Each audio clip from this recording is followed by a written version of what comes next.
मला एक असा प्रश्न पडलाय रुचा की गणपतीमध्ये आपण गणपती बाप्पाला मोदकांचा नैवेद्य दाखवतो, हो की नाही? हो.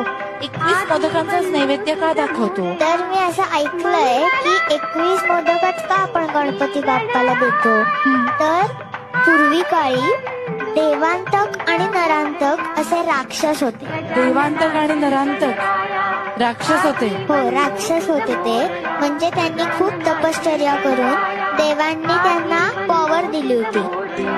त्या पॉवरचा ते दुरुपयोग करत होते, म्हणजे लोकांना मारायचं. असं जसं रावणाचं हनन करण्यासाठी राम बाप्पांनी जन्म घेतला, कंसाचं हनन करण्यासाठी कृष्ण बाप्पांनी जन्म घेतला, तसाच देवांतक आणि नरांतक ह्या दोघेही राक्षसांना त्यांच्या वाईट वृत्तींचं हनन करण्यासाठी कश्यप ऋषी आणि आदिती माता ह्यांच्या पोटी विनायक नावाचा, म्हणजे गणपती बाप्पांनी विनायक ह्या नावाने जन्म घेतला आणि त्यांचं हनन करायचं म्हणजे युद्ध होणार ना, तर त्यांनी 20 सैनिक घेतले. तर आता 20च का? कारण पूर्वीच्या काळी 10 हाताची बोटं आणि 10 पायाची बोटं असे म्हणून 20.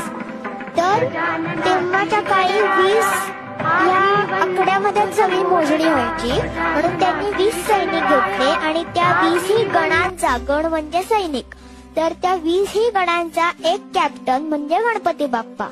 तर असे 20 अधिक 1 21 म्हणून त्या प्रत्येक सैनिकाला, त्या प्रत्येक गणाला आणि बाप्पांना, म्हणजे बाप्पाच 21 मोदक नाही खात, बाप्पा एकच मोदक खातो, पण एक मोदक एका गणाला असे मिळून आणि एक गणपती बाप्पाला असे मिळून ते आपण 21 मोदक, 21 लाडू, 21 दुर्वा, 21 करंजा असं सगळं 21 आकड्यामध्ये त्यांना आपण अर्पण करतो.